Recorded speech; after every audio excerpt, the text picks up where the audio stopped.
So how has life changed in the past 6 or 7 months since winning? The music business has gotten a whole lot easier. I mean, that's for sure. I mean, having Guitar Player Magazine's stamp of approval and everything is really wonderful, and the press that I got out of it was really cool.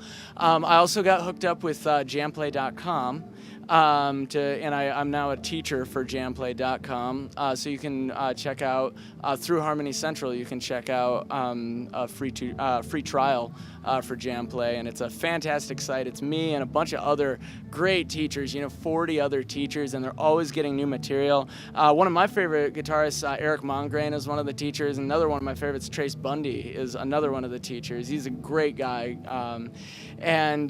so that's been really nice. I mean, Kaiser has me out playing on All-Star Guitar Night tomorrow night. Yep, Kaiser Capos, and they're wonderful dudes too. And also Ovation. Ovation was very supportive of me before I won the competition, actually. But they certainly didn't mind me winning the competition on one of their products and everything. They're fantastic dudes over there. Yeah, but of course you had to modify a 12-string. Might they produce a double 6-string neck? I don't really want them to. No, I'm not kidding. I mean, I was talking to my guys over there about doing something, custom. We were talking about it, and I said, well, guys, you got to keep in mind that I tour out of a station wagon, and I mean, there's very little room, and I kind of throw my guitars into the station wagon. If I have something that's, at the value of $4,000, I'm gonna break it.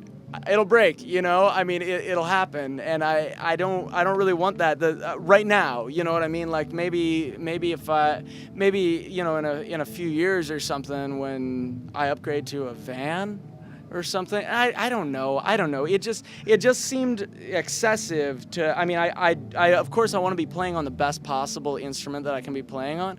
This thing works really, really well for me though, and I love the action on it. I love the way I have it set up and everything, and I do all my own guitar setups and that kind of stuff. And I really, really like the way this guitar plays, the way this guitar sounds. It's almost like I don't need anything more fancy than this. And this is a very affordable guitar for people. If anybody else is interested in it, it's I don't know the model number. It's the Ovation Celebrity Double Neck. I did do a modification on it if you guys are interested. Yes.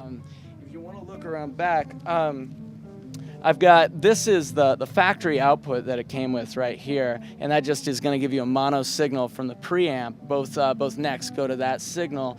What I did was I drilled these two other holes, two other inputs right there, and I added a switch right here, and when I flick that switch, that routes the signal away from the preamp and sends a passive signal to these two outputs, and then I run both of those outputs to different DI boxes, active DI, because they're passive, so you got to boost the signal or it doesn't sound too good. And I send it to the DI boxes and then to the mixer, and that way, for like recording purposes, I can pan and I can separate the signals a little bit. It gives a lot more control. I don't know if you guys have any ideas, or if any of like your fan base has any ideas or anything about this, but I've run into phasing problems between the two necks live. On the DI boxes that I use, there is a phase invert switch. I've tried every combination of the two different DI boxes, and we can't figure it out. I've talked to the guys at all these different companies, and nobody seems to know why I can't do it live. It works just fine for recording, but for live, we don't know what's going on. So we're trying to get that figured out, and I guess that's next on the to-do list. Right. So, and we're here at the Eminence booth at a NAMM show. Why don't you talk about your amplification system?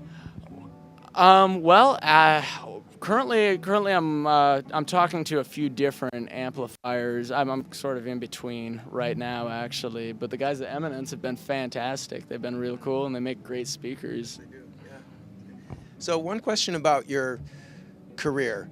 What is next? I mean, you're touring. You've got this title. What can you do to sort of build on the title? Because it's only 6 or 7 months old. It might not have even propagated throughout the industry, and your next album will be post-championship title? Yeah. I mean, I've always been, I've always really thought that, going out and playing shows was the best thing to do. And that's how I've created my fan base. That's how my fan base is primarily people that have seen me play live. One thing that I've kind of neglected has actually been YouTube.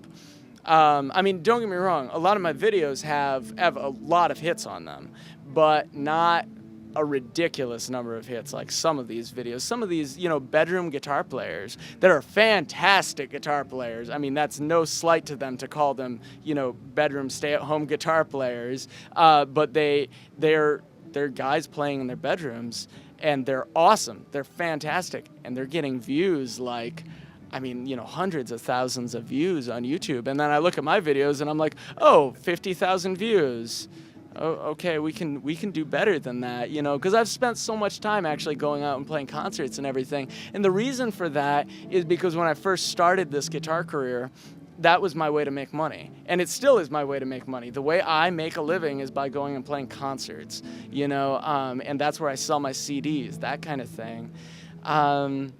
But I think there's a lot more of that I have to dive into and get more of an internet presence. So, all of you at home, make sure you go check out my guitar videos. Friend me on Facebook, that kind of thing. But, yeah. Final question. This is an open-ended question. Answer it as long or as short as you like. A very long answer. Yes, Yeah. right. But from the heart, from the gut, how do you make better music, Mark Kroos?